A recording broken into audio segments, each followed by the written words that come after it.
Um, now,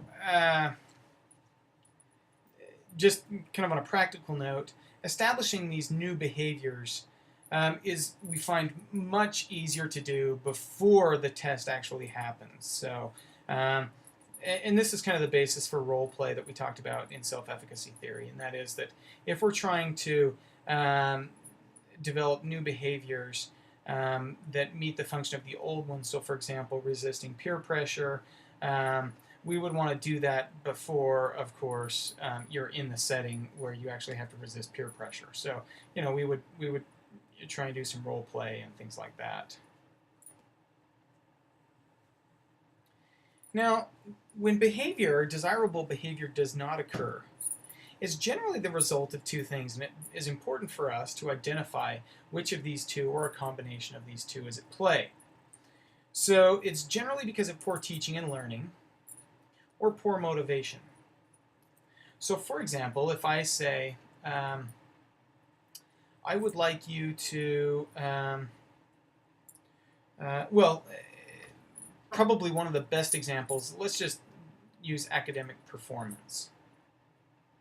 So some kids do very well in school and others do very poorly. We should identify if it's because of poor teaching and learning, meaning that it's not within your skill set to be able to do calculus or trigonometry or geometry or read English literature. Or if it's not motivating, you don't like it. Might be a combination of the two. Now, when you think about parenting and young children, so a lot of my examples are parenting related. A lot of my research is focused on parents and parenting behaviors, and so we might say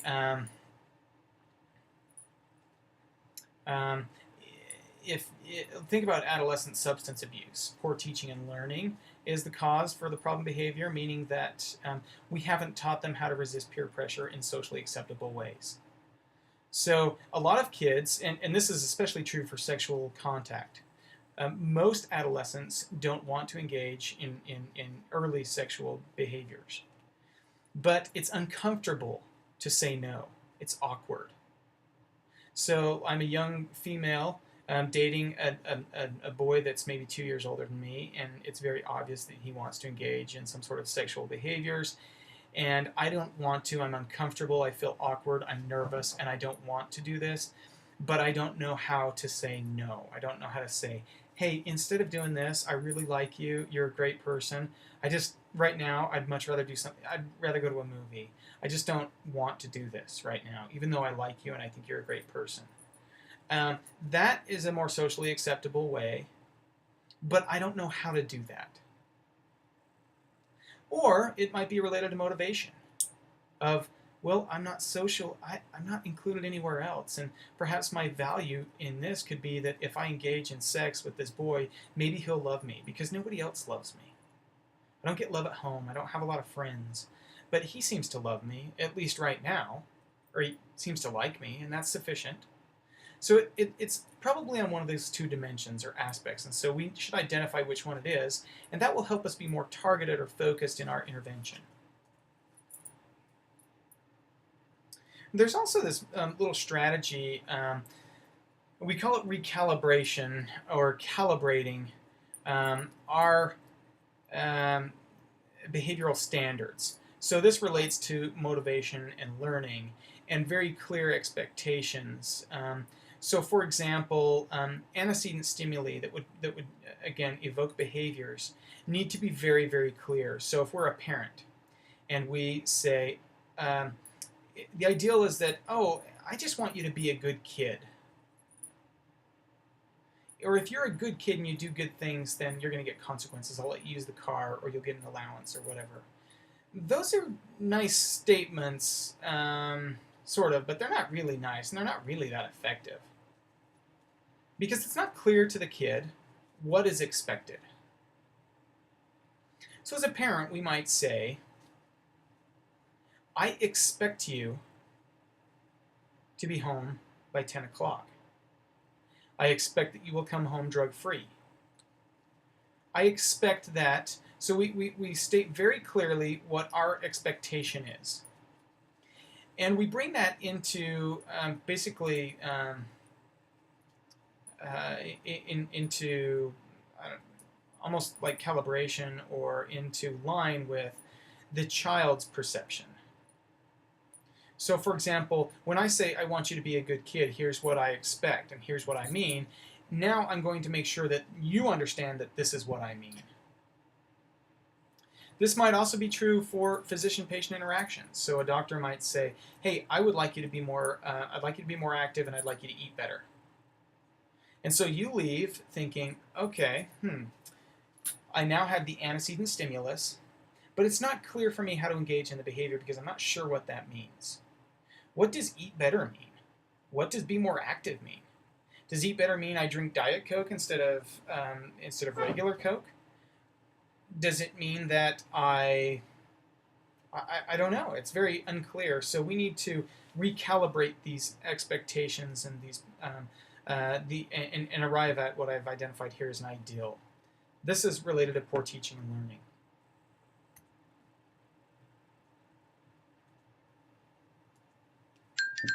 Practice is important in establishing new behaviors.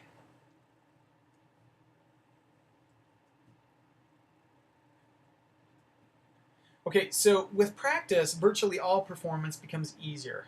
Learning becomes more enduring and permanent. So it's not that practice, and when you hear the word practice here, I don't want you to think basketball or football or piano playing, although you could, because actually the principle is at play here as well. But what I want you to think is that when we engage in behaviors over and over and over and over, they become very, very easy for us to engage in. And I've said here that practice is no respecter of behavior, and put Army recruits. So whether it's good behavior or bad behavior, practice doesn't care. Practice improves fluency for good behaviors and bad behaviors. So Army recruits, there was a report out recently about the Army's difficulty in recruiting new soldiers that actually can meet the physical demands and rigors of the job description, because as one Army recruiter said, they have practiced over and over and over and for years engaging in bad behaviors, eating potato chips and leading sedentary lifestyles. Those behaviors are very easy to engage in. And of course, the term that we frequently hear cited in the church, and that which we persist in doing becomes easier. Not that the nature of the thing has changed, but that our power to do is increased. Now, think about two kids. One did very well throughout school. One did very poorly, but engaged in other behaviors and perhaps did well at. So let's say, for example, let's say John and Jane.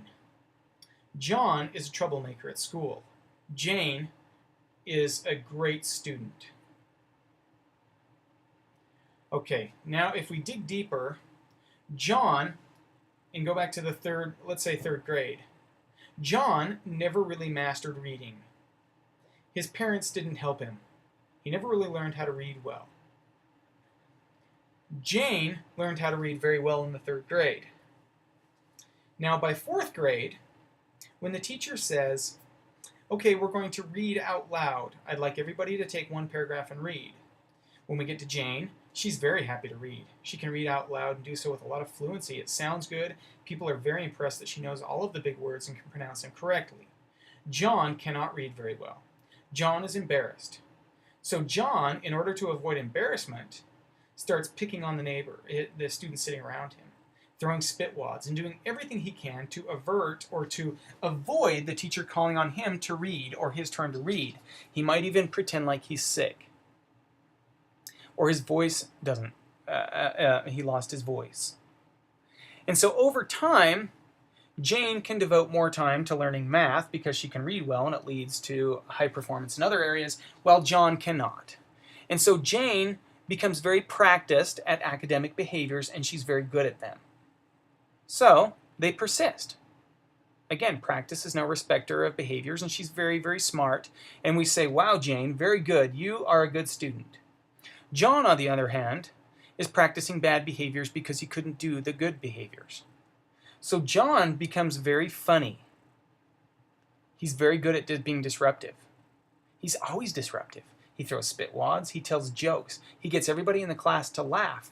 He's practicing those behaviors. He can do them, and he can do them well.